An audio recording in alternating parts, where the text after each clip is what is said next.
علامہ ہشام الہی ظہیر بھائی بہت بڑے ہیں ہم سے، عزت میں، وقار میں، رتبے میں، خاندان بہت بڑا ہے۔ ان کے والد، ہمارے دلوں میں ان کا پیار بستا ہے۔ میں ایک نصیحت کرنا چاہوں گا، میں ایک طالب علم ہوں اور مہینہ ڈیڑھ ہو گیا ہے اسی کشمکش میں، اسی تبصرے میں ہم جو سن رہے ہیں، ناشتہ کیا یا نہیں کیا یا کیوں کیا۔ سمپل سی بات ہے، ہم نے جب تعلیم حاصل کی نا تو ایک استاد نے بڑی پیاری بات سکھائی تھی۔ اس نے کہا تھا کہ غلطی جب ہو جائے نا تو مان لیا کریں۔ غلطی ماننے سے نا آدھی پریشانی ویسے ہی ختم ہو جاتی ہے، یعنی جو انسان کہہ دے کہ ہاں مجھ سے یہ خطا ہو گئی ہے، اس کی آدھی پریشانی تو گئی، باقی جو مسئلہ غلطی ہوئی ہے اس کا کیا حل ہے، کیا سولوشن ہے، وہ انسان کر لیتا ہے۔ اب بار بار کبھی کوئی ٹی وی چینل پر بیٹھ کر، کبھی کوئی انہی کی جماعت میں سے، یعنی اہل الحدیث میں سے ہی لوگ ان کو تنقید کا نشانہ بنا رہے ہیں، اور وہ کبھی کوئی کہتا ہے کہ ٹرمپ کا ناشتہ نہیں تھا، کوئی کہتا ہے فلاں تھا، بھائی امریکہ میں تھا۔ علامہ ہشام الہی ظہیر صاحب گئے ہیں، وہ بہت بڑی شخصیت ہے،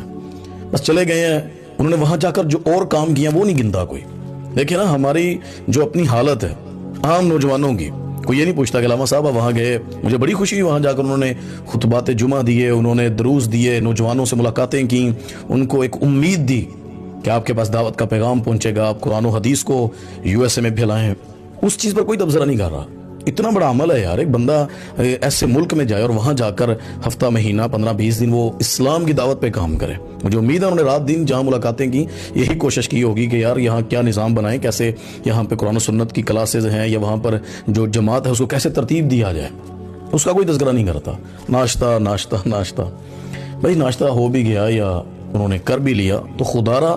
ان کی بقیہ زندگی، بقیہ محنت پر ہمیں تو بہانہ چاہیے ہوتا ہے۔ میں تو بہت دفعہ یہ جج کر چکا ہوں، لوگ آپ سے یہ نہیں پوچھتے آپ کی دین کی دعوت کا کام کیا ہے، آپ کی پلاننگ کیا ہے، وہ دیکھتے ہیں آپ ان کے مطابق نہیں ہیں، پھر آپ چاہے قرآن و حدیث کی بھی بات کر رہے ہیں، لوگ ٹکے ٹوکری آپ کو ڈالنے کی کوشش کرتے ہیں۔ لیکن جن کو اللہ ضائع نہ کرے نا، دنیا کا کوئی بھی اٹھ کر، وہ فرعون ہو یا کوئی دوسرا، وہ کبھی بھی موسیٰ کی عزت کو کم نہیں کر سکتا ہے، کیونکہ بد اخلاقی میں آتا ہے کہ کسی کو بار بار ڈیگریڈ کرنا، اس کی غلطی بتا کر، یا ایک ہوتا ہے غلطی اصلاح نا، ہم کسی کو تنقید برائے اصلاح کے لیے نہیں کہتے، ہم تنقید برائے نفرت، اس کی یعنی ناک نیچے رگڑوانے کے لیے، اس کو نیچا دکھانے کے لیے ہم تنقید کرتے ہیں۔ بہرحال میں علامہ صاحب سے بھی کہوں گا کہ ایک چھوٹا سا بیان ہی جاری کر دیں، جی میں ناشتہ، بس ایک امریکہ میں پروگرام تھا، چلا گیا، بات ختم۔ اگر کوئی کہتا ہے جی آپ غلطی ہوئی، آپ سے کہیں جی غلطی ہوئی ہے، بات ختم، کیا کر لے گا کوئی؟ لیکن اس پر آگے سے ہم صفائیاں دیں، کوئی دوسرا دے، پھر ہر کوئی کہتا ہے جی ہم تو قاتل سمجھتے ہیں ٹرمپ کو۔ دیکھیے کیسے کوئی پسند کر سکتا ہے کہ ٹرمپ کے پاس ہم جائیں؟ تو سیدھی سی بات ہے، جو نفرت ہے ہم ان کو بھی نہیں کہہ سکتے، جو اظہار کر رہے ہیں وہ اپنی نفرت کا اظہار کر رہے ہیں، اور جو کہہ رہے ہیں کہ نہیں یہ بندہ ہی غلط ہو گیا، وہ پنجابی جانے پائیا کلوں ہاتھ